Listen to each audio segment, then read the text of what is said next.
200 gram അളവിലുള്ള paneer cubes വാങ്ങിച്ചു. ഒരു മീഡിയം സൈസിലുള്ള 2 സവോള, നല്ല പഴുത്ത തക്കാളി, 4-5 അല്ലി വെളുത്തുള്ളി, ഒരു കുറച്ച് ഇഞ്ചി, 2 പീസ് ഏലക്ക, ഒരു 2 ഗ്രാമ്പു, കുരുമുളകാണ്, അളവിലുള്ള മഞ്ഞൾപ്പൊടി, ചെറിയ പിരിയമുളകിന്റെ പൊടിയാണ്, മല്ലിപ്പൊടി കൂടെയാണ് നമുക്ക് ഇതിലേക്ക് ചേർന്നത്. ഇതിലുള്ള കാഷ്യൂനട്ടാണ്. നല്ല ഫൈൻ പേസ്റ്റ് ആക്കി ഇത് അരച്ച് കൊണ്ടുവന്നിട്ടുണ്ട്. അത് നമ്മൾ വെറുതെ ജസ്റ്റ് ഇട്ട് കൊടുത്തിട്ടുണ്ട്.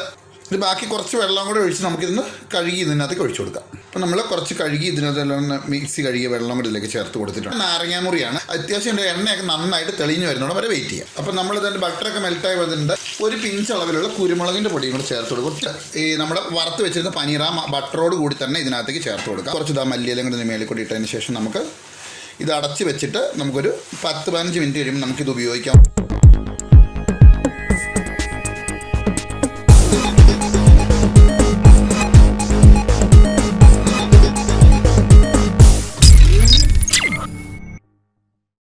അപ്പോൾ ഇന്ന് നമ്മളിവിടെ റെഡിയാക്കി എടുക്കാനായിട്ട് പോകുന്നത് പനീർ ബട്ടർ മസാലയാണ്. അത് വളരെ ഈസി ആയിട്ടുള്ള രീതിയിലാണ് ഉണ്ടാക്കുന്നത്. ഒരു 5 മിനിറ്റ് കൊണ്ട് അല്ലെങ്കിൽ 10 മിനിറ്റ് കൊണ്ട് തന്നെ ഉണ്ടാക്കിയെടുക്കാൻ പറ്റും. അതിനുവേണ്ടി നമ്മൾ ഇവിടെ ഒരു 200 ഗ്രാം അളവിലുള്ള പനീർ ക്യൂബ്സാണ് എടുത്തിരിക്കുന്നത്. നിങ്ങളുടെ വീട്ടിലുണ്ടാക്കുന്നുണ്ടെങ്കിൽ അങ്ങനെ എടുക്കുക. ഇതിപ്പോൾ ഞാൻ ഹൈപ്പർ മാർക്കറ്റിൽ നിന്ന് വാങ്ങിച്ചതാണ്. ഒരു 200 ഗ്രാം അളവിലുള്ള പനീർ ക്യൂബ്സ് വാങ്ങിച്ചിട്ടുണ്ട്. ഇതെങ്ങനെ റെഡിയാക്കി എടുക്കാമെന്ന് നോക്കാം. അതിനുവേണ്ടി അതിലേക്ക് ഞാനിവിടെ എടുത്തു വെച്ചിരിക്കുന്നത് ഒരു മീഡിയം സൈസിലുള്ള 2 സവോള, ഇങ്ങനെ തന്നെ കട്ട് ചെയ്താൽ മതിയോ. ഒരു 2 മീഡിയം സൈസ് നല്ല പഴുത്ത തക്കാളി, അതുപോലെ 4-5 അല്ലി വെളുത്തുള്ളി, ഒരു കുറച്ച് ഇഞ്ചി. ഇനിയിപ്പോൾ ഇത് ചെയ്യേണ്ടത് എന്താണെന്ന് വെച്ചിട്ടുണ്ടെങ്കിൽ ഇതിനകത്തേക്ക് ഒരു 2 ഏലക്ക, 2 പീസ് ഏലക്ക, ഒരു 2 ഗ്രാമ്പു, ഒട്ടും അളവ് കൂടണ്ട അതിന്. പിന്നെ അതുപോലെ തന്നെ നമ്മൾ ചേർത്ത് കൊടുക്കുന്നത് ഒരു ടീസ്പൂൺ അളവിലുള്ള കുരുമുളകാണ്. അത് നമ്മളിതിലേക്ക് ചേർത്ത് കൊടുത്തിട്ടുണ്ട്. അതുപോലെ നമുക്ക് ഒരു 1/2 ടീസ്പൂൺ അളവിലുള്ള മഞ്ഞൾപ്പൊടി അതും ഇതിലേക്ക് ചേർത്ത് കൊടുത്തു. അതിനുശേഷം നമ്മൾ ചേർത്ത് കൊടുക്കുന്നത് ഒരു ടീസ്പൂൺ അളവിലുള്ള ചെറിയ ജീരകം, അതായത് കുമിൻ സീഡ്സ്, അതായത് ചെറിയ ജീരകം, അതും ഇതിലേക്ക് ചേർത്ത് കൊടുത്തു. അതുപോലെ തന്നെ നമ്മൾ പിന്നെ ചേർത്ത് കൊടുക്കുന്നത് ഒരു ടീസ്പൂൺ അളവിൽ പിരിയമുളകിൻ്റെ പൊടിയാണ്. കുറച്ച് എരിവ് കൂടുതൽ വേണമെന്നുള്ളവർക്ക് ഒരു 2 ടീസ്പൂൺ വരെ ചേർക്കാം. ഇതൊരു ടീസ്പൂൺ ചേർത്തിട്ടുണ്ട്. അതുപോലെ തന്നെ നമുക്ക് 1 ടീസ്പൂൺ അളവിലുള്ള മല്ലിപ്പൊടി കൂടെയാണ് നമുക്ക് ഇതിലേക്ക് ചേർക്കുന്നത്. ഇത്രയും ചേർത്ത് കൊടുക്കുക. അതിനുശേഷം ഞാൻ ഇതിലേക്ക് ചേർത്ത് കൊടുക്കുന്നത് ഒരു ചെറിയ പിടി അളവിലുള്ള കാഷ്യൂനട്ടാണ്. അതും കൂടെ നമ്മളിതിലേക്ക് ചേർത്ത് കൊടുക്കുന്നുണ്ട്. അതിനുശേഷം നമുക്ക് ഇതൊരു മിക്സിയുടെ ജാർ എടുത്തിട്ട് നന്നായിട്ട് ഫൈൻ പേസ്റ്റായിട്ട് കുറച്ച് വെള്ളം വേണമെങ്കിൽ ചേർത്തിട്ട് ഫൈൻ പേസ്റ്റാക്കി അരച്ചെടുക്കാം. നമുക്കൊരു മിക്സിയുടെ ജാർ എടുത്തിട്ട് വരാം. അപ്പോൾ നമ്മൾ മിക്സിയുടെ ജാർ എടുത്തുകൊണ്ട് വന്നിട്ടുണ്ട്. അപ്പോൾ അതിനകത്തേക്ക് നമ്മുടെ എടുത്തു വച്ചിരിക്കുന്ന സവോള, അതുപോലെ തക്കാളി, അതുപോലെ നമ്മുടെ ഈ മസാലകളും, അതുപോലെ ഇഞ്ചിയും വെളുത്തുള്ളി എല്ലാം കൂടി ഇതിനകത്തേക്ക് ചേർത്ത് കൊടുക്കുക.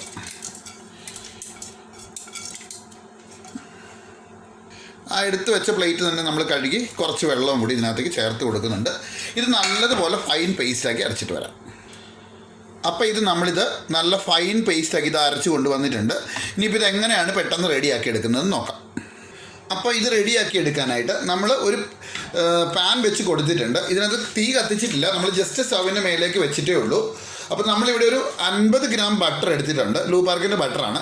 അപ്പോൾ ഈ ബട്ടർ നമ്മൾ ഇതിൻ്റെ ഒരു പകുതി, അതായത് ഒരു 25 ഗ്രാം നമുക്ക് ഇതിലേക്ക് ചേർത്ത് കൊടുക്കാം. അപ്പം നമ്മൾ അതിൻ്റെ പകുതി ബട്ടർ ഇതിനകത്തേക്ക് ചേർത്ത് കൊടുക്കുന്നുണ്ട്. അത് നമ്മൾ വെറുതെ ജസ്റ്റ് ഇട്ട് കൊടുക്കുന്നുണ്ട്. അതുപോലെ തന്നെ നമുക്ക് അരച്ചെടുത്തിരിക്കുന്ന പേസ്റ്റും ഇതിലേക്ക് ചേർത്ത് കൊടുക്കാം. ഇത് ബാക്കി കുറച്ച് വെള്ളം കൂടെ ഒഴിച്ച് നമുക്കിതൊന്ന് കഴുകി ഇതിനകത്തേക്ക് ഒഴിച്ചു കൊടുക്കാം. അപ്പോൾ നമ്മൾ കുറച്ച് കഴുകി ഇതിനകത്തെല്ലാം മിക്സി കഴുകിയ വെള്ളം കൂടെ ഇതിലേക്ക് ചേർത്ത് കൊടുത്തിട്ടുണ്ട്. ഇനി നമ്മൾ ഇതിലേക്ക് ചേർത്ത് കൊടുക്കാൻ പോകുന്നത് ഒരു 1/2 നാരങ്ങാമുറിയാണ്. അത് നമ്മൾ ഈ 1/2 നാരങ്ങാമുറി ഫുള്ളായിട്ട് തന്നെ ഇതിലേക്ക് ചേർത്ത് കൊടുക്കുക. അതിനുശേഷം നമുക്ക് ഈ മസാലയ്ക്ക് ആവശ്യത്തിനുള്ള ഉപ്പും കൂടെ നന്നായി ചേർത്ത് കൊടുത്തതിന് ശേഷം നന്നായിട്ടൊന്ന് മിക്സ് ചെയ്തെടുക്കാം. നമുക്ക് നന്നായിട്ടൊന്ന് മിക്സ് ചെയ്തെടുക്കാം. നമ്മൾ തീ കത്തിച്ചിട്ടേ ഇല്ല ഇപ്പോൾ ഇതുവരെ. അപ്പോൾ നന്നായിട്ടൊന്ന് മിക്സ് ചെയ്തിട്ട് ഇതിൻ്റെ ഉപ്പൊന്ന് നോക്കാം. ഇപ്പോൾ ഇതിന് ആവശ്യത്തിന് ഉപ്പുണ്ട്. ഇനി നമുക്ക് തീ കത്തിക്കാം.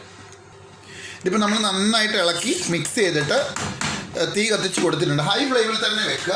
എന്നിട്ട് നമുക്ക് ഈ പാന് അങ്ങോട്ട് അടച്ചു കൊടുക്കുക. ഇത് അടച്ചു കൊടുത്തതിന് ശേഷം നന്നായിട്ട് തിളച്ച് ഇടയ്ക്കൊന്ന് തുറന്ന് ഇളക്കി കൊടുക്കണം. അത്യാവശ്യം എണ്ണയൊക്കെ നന്നായിട്ട് തെളിഞ്ഞ് വരുന്നതോടെ വരെ വെയിറ്റ് ചെയ്യാം. അത് റെഡിയായി വരുന്ന സമയത്തേക്ക് നമുക്ക് വേറൊരു അടുപ്പിലേക്ക് ആ എടുത്ത് 200 ഗ്രാം പനീറും നമ്മൾ ബാക്കി 25 ഗ്രാം ബട്ടറും കൂടി ഇട്ട് വേറൊരു അടുപ്പിലേക്ക് വെച്ചിട്ട് അത് ജസ്റ്റ് അങ്ങോട്ടും ഇങ്ങോട്ടും തിരിച്ചിട്ട് ഷാലോ ഫ്രൈ ചെയ്തിട്ട് എടുക്കാം. അപ്പോൾ നമ്മൾ ഇതിൻ്റെ ബട്ടറൊക്കെ മെൽറ്റായി വന്നിട്ടുണ്ട്. ഇത് ഇടയ്ക്ക് തുറന്ന് നോക്കി ഇളക്കി കൊടുക്കണം. മേത്ത് തെറിക്കാതിരിക്കാൻ പ്രത്യേകം ശ്രദ്ധിക്കണം. കാരണം ഇത് ഈ നട്ട്സൊക്കെ ചേർത്ത് അരച്ചത് കൊണ്ട് ഇങ്ങനെ തുള്ളി തെറിച്ച് വരാൻ സാധ്യതയുണ്ട്. ഇതിപ്പം ബട്ടറൊക്കെ നന്നായിട്ട് മെൽറ്റായിട്ട് മൂടി വെച്ച് തന്നെ നമുക്ക് നന്നായിട്ടത് വേവിച്ചെടുക്കണം. ആ സമയത്ത് നമ്മുടെ ഈ ബട്ടറിനകത്ത് നിന്ന് തിരിച്ച് മറിച്ചിട്ട് ജസ്റ്റ് ഒന്ന് ഷാലോ ഫ്രൈ ചെയ്തെടുത്തിട്ട് അങ്ങ് ഓഫ് ചെയ്ത് വെച്ചാൽ മതി. പിന്നെ നമുക്കിത് കറിയിലേക്ക് ചേർക്കേണ്ട സമയമാകുമ്പോൾ ചേർക്കാം. നമ്മൾ പനീർ ഫ്രൈ ചെയ്യുന്ന കൂട്ടത്തിലേക്ക് ഒരു പിഞ്ച് സോൾട്ടാണ് നമ്മൾ ചേർത്ത് കൊടുക്കുന്നത്. അതുപോലെ തന്നെ നമുക്ക് അതിനകത്തേക്ക് ഒരു പിഞ്ച് അളവിലുള്ള കുരുമുളകിൻ്റെ പൊടിയും കൂടെ ചേർത്ത് കൊടുക്കുക. ഒത്തിരി തന്നെ വേണ്ട, വളരെ കുറച്ച് ഒന്ന് ഇട്ട് കൊടുക്കുക. എന്നിട്ട് നമുക്കിതൊന്ന് ഫ്രൈ ചെയ്തെടുക്കാം. അപ്പോൾ അതിൻ്റെ ആ ഒരു എന്താ പറയുക, ഒരു റോ ടേസ്റ്റ് അങ്ങോട്ട് മാറി കിട്ടും. അപ്പോൾ നമുക്ക് എന്തായാലും ഇത് ഫ്രൈ ചെയ്തെടുക്കാം. ഓക്കെ, അപ്പോൾ ഇത് അത്യാവശ്യം നന്നായിട്ട് ഷാലോ ഫ്രൈ ആയി വന്നിട്ടുണ്ട്. ഇത് നമ്മൾ തീ ജസ്റ്റ് അങ്ങോട്ട് ഓഫ് ചെയ്തിട്ട് നമുക്ക് ഈ അടുപ്പിൽ നിന്ന് അങ്ങോട്ട് മാറ്റി വെച്ചേക്കാം. അതവിടെ ഇരുന്നോളൂ, കറക്റ്റായിട്ട് തന്നെ വെന്ത് ഫ്രൈ ആയിട്ട് അവിടെ ഇരുന്നോളൂ. അന്നേരത്തേക്ക് നമ്മുടെ മസാല റെഡി ആവട്ടെ. അപ്പോൾ നമ്മുടെ മസാല ഓൾറെഡി നന്നായിട്ട് റെഡി ആയിട്ടുണ്ട്. മേത്ത് തെറിക്കാതിരിക്കാൻ വളരെ പ്രത്യേകം ശ്രദ്ധിക്കുക. അല്ലെങ്കിൽ ഇച്ചിരി കുഴിവുള്ള പാത്രത്തിൽ വെച്ച് കൊടുത്താലും മതിയാവും. ഇത് നന്നായിട്ട് ഇളക്കി കൊടുത്തതിന് ശേഷം നന്നായിട്ട് ഇളക്കി കൊടുക്കണം, തെറിക്കാതെ സൂക്ഷിക്കണം. ഇതിനകത്തേക്ക് നമ്മളൊരു 200 ഗ്രാം പശുവും പാൽ, ഇത് തിളപ്പിച്ചാറിയ പാലാണ്, ഇത് നമ്മൾ ഇതിനകത്തേക്ക് ചേർത്ത് കൊടുക്കണം. നന്നായിട്ട് ഇത് ഇളക്കി കൊടുക്കുക. നന്നായിട്ടും തിളച്ച് വരട്ടെ. വീണ്ടും ഇത് തിളച്ച് വരുന്ന സമയത്തേക്ക് ഇതിനകത്തേക്ക് ഇത് കസ്തൂരി മേത്തി, അതായത് നമ്മുടെ ഉണങ്ങിയ ഉലുവയുടെ ഇല നമ്മൾ ജസ്റ്റ് കൈ കൊണ്ടൊന്ന് തിരുമ്മി ചേർത്ത് കൊടുക്കുക. പിന്നെ അതുപോലെ തന്നെ നമ്മൾ ചേർത്ത് കൊടുക്കേണ്ടത് 1 ടീസ്പൂൺ അളവിലുള്ള പഞ്ചസാര, അതും കൂടെ ചേർത്ത് കൊടുക്കുക. പിന്നെ ആവശ്യമെങ്കിൽ മാത്രം നിങ്ങൾക്ക് കുറച്ച് ഗരം മസാല ചേർത്ത് കൊടുക്കുക. അത് നിർബന്ധമില്ല, ടേസ്റ്റ് കുറച്ച് ഇതാവണമെന്നുണ്ടെങ്കിൽ ഞാനൊരു 1/2 ടീസ്പൂൺ അളവിലുള്ള ഗരം മസാലയും കൂടെ ചേർത്ത് കൊടുക്കുന്നുണ്ട്. എന്നിട്ട് നമുക്കിതെല്ലാം കൂടെ നന്നായിട്ട് മിക്സ് ചെയ്തെടുക്കാം.